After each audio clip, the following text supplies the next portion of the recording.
me crazy, but we can't talk about 2018 without talking about one thing. Donald, just kidding, it's Nanette. But how can I explain what this show became and what a vital, transformative, necessary work of art it was? Well, ladies and gentlemen, I am not Hannah Gadsby, so I don't expect intelligent post-traumatic catharsis from me.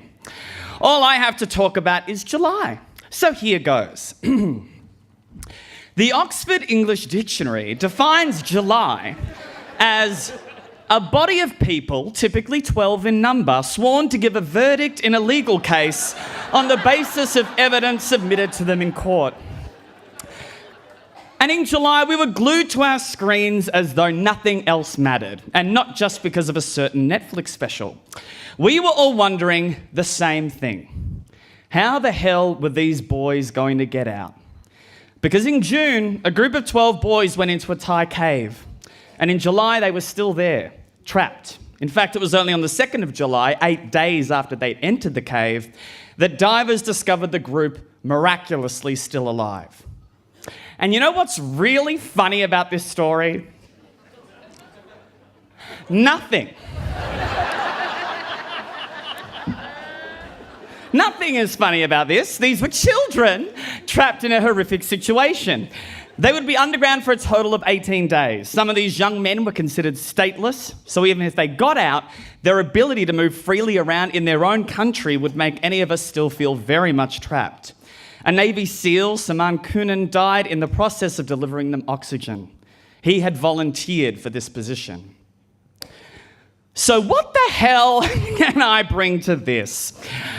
I write schlocky plays and pithy solo shows all about myself. But even I'm not narcissistic enough to compare anything I've been through to this. Because it's unimaginable.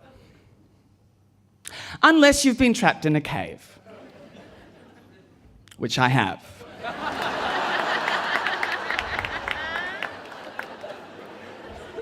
Just saying. And it's a pretty good story, actually. A lot of themes in it. Some witty observations about class, identity. It's no Nanette, but tonight is not about me or my amazing, unforgettable story. But now it is. Okay, so much like these young men in Thailand, I grew up attending a private school in Brighton, Melbourne.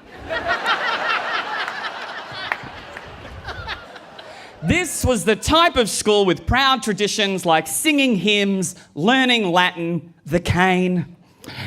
The kind of place where your phys ed teacher, a man with a pronounced lisp and shaved legs, would watch you shower naked after sport and comment on how your body was changing to the female teachers also watching. And the strangest thing about my schooling was how perfectly normal it appeared to everyone else. It didn't seem normal to me to wear a suit to kindergarten. It didn't feel normal to see a teacher hold a boy up against the wall by his neck. And it didn't feel normal to be exiled into the country for 2 weeks. But in year 8, that's exactly what happened when we were forced to attend Camp Pelican. A place so cruel it's named after what I'm sure we can all agree is the world's most terrifying carnivorous bird. But how bad was it really? Well, let's just say that in my research to find out where this hellscape actually was, it turns out it's on an island outside of Bairnsdale. Who could dream of such a thing? I also learned that the official job title of the charming man who ran the camp was warden. This was a prison island, and it's a long swim back to Brighton, bitch. For 2 weeks, I battled every effeminate boy's natural enemy, the outdoors. I learned firsthand that 5 years of gymnastics didn't help me balance in a kayak, nor did I look particularly graceful as I drowned in front of my peers. Orienteering proved only that I definitely had the wrong orientation. In fact, there was only one aspect of Camp Pelican that came naturally to me, and that was being appointed head waiter to the teacher's table in the mess hall. Ingratiating myself to people in power would also prove to be the only useful skill I learned at camp with my career in the arts.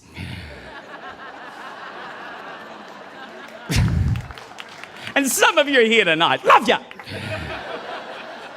The warden found me funny, and even though I loathed him and wrote very powerful, incisive poetry about him late at night, I knew it was important to stay on the good side of the screws. This camp, that's me being butch, this camp prided itself on being character building. And as the days progressed, I slowly built my new identity, a terrified, snivelling jester. If anything these 2 weeks proved, it was something I'd long suspected. I was not like the other boys. Because it was bizarre how quickly they threw off the conventions of the world we'd known. Precious urban brats morphed into rugged adventurers. Food was suddenly about fuel rather than the sweet taste of exclusivity. Even the teachers threw in the occasional swear word. It was wild. But what for them felt like Robinson Crusoe felt a lot more like Lord of the Flies to me. Because rich kids really do regress quite quickly when mummy and daddy aren't looking. We weren't hunting each other just yet, but I think the first sign I had that things had maybe gone a bit too far was when boys started openly defecating in the showers. I never thought it was possible, but suddenly I longed to be watched over by a peculiar man with shaved legs. On the final day, the warden took us out, I guess on yard detail, to the edge of a cliff and told us we'd be abseiling, as if walking vertically down a mountainside was as natural as any of the insane shit I'd had to do. I have a serious fear of heights. I'm pretty sure I'd made Mother write it on my permission slip. So, isn't that adorable? So, I made sure to get a private word with my good pal, the warden, and let him know that Buddy won't be able to participate. That's fine, he said, followed quickly by, you're next. There's no way to maintain dignity while you're trying to push past a group of boys as they surround you and push you off the edge of a cliff.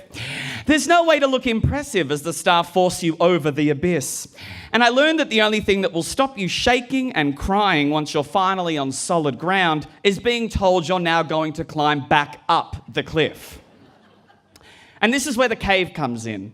Because as I slowly crawled my way up the cliff face, I noticed a crack. It was tall, not too tall, quite thin, shallow, far too shallow for any dignified animal to make it their home. So I fit in perfectly.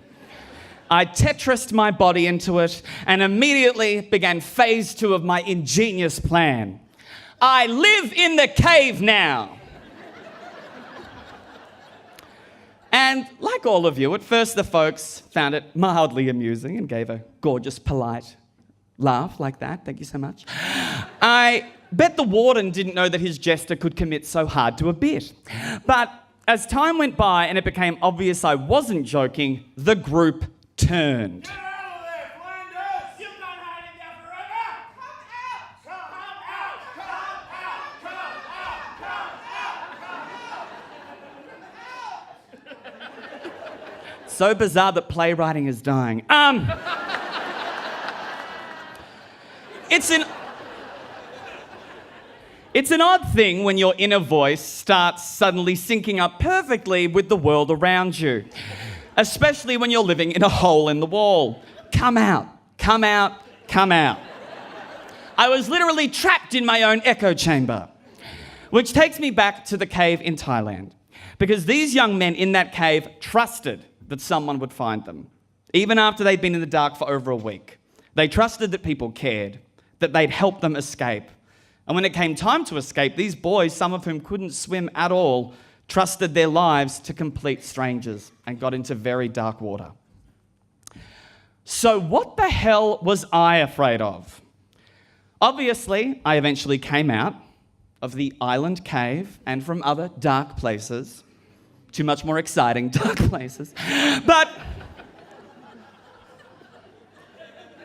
it never ends. And every time I'm forced to trust, it feels like I'm trapped again. But guys, I want to trust. I really want to believe that there will be people here to catch me.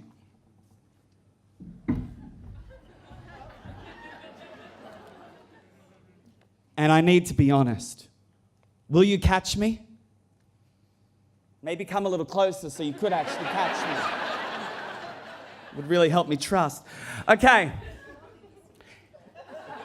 I've gone off book. But it's hard to be honest when this is not flattering. It could be hard to be honest when it could cost you the people you care about. And there is something I haven't been honest about tonight, guys. But I know you're there for me. Maybe, thanks. You are actually there for me. Thank you. But you're there for me. Okay, here goes. Because I trust you. I've never seen Nanette, and I don't particularly want to.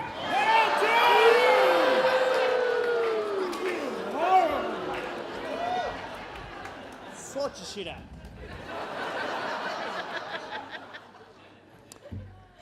I guess more than anything, July taught us that unlike a group of soccer players or even a powerful Netflix special, some things, like a turd in a shower or an unpopular opinion, are best kept in the dark. Thank you. Visit realcentre.com for the best in books, writing and ideas from Melbourne, Australia and the world.